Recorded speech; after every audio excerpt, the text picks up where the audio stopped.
New this afternoon, families are reacting to the surprise plea deal for Bryan Kohberger. He's the suspect in the stabbing deaths of 4 Idaho college students.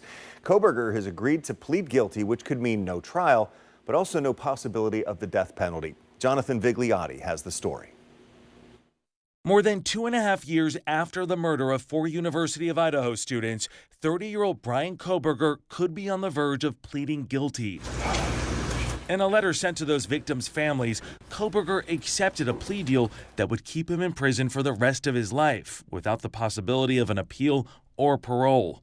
We spoke to Ben Mogan, the father of victim Madison Mogan, who was relieved to receive the letter. If you get a quick death sentence, and you don't have to spend decades thinking about how terrible you made the world.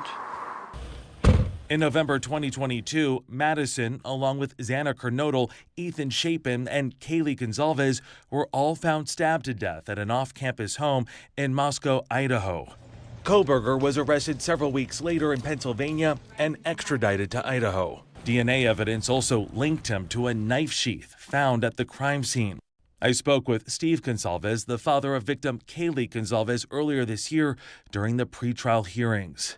You see all these people there to protect him, and no one was there to protect your daughter. But in a social media post Monday, the Gonzalez family said they did not approve a plea deal, writing they were, quote, beyond furious at the state of Idaho. They have failed us. In a later statement through their attorney, they added that the victims' families had not been consulted.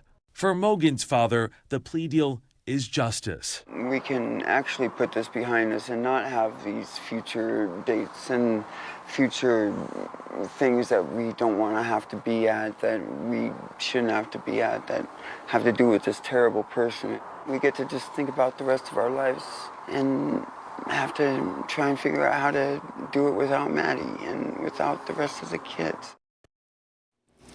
Now, there are a few legal steps remaining. In the state of Idaho, a judge does have the authority to reject a plea deal, but it is considered incredibly rare.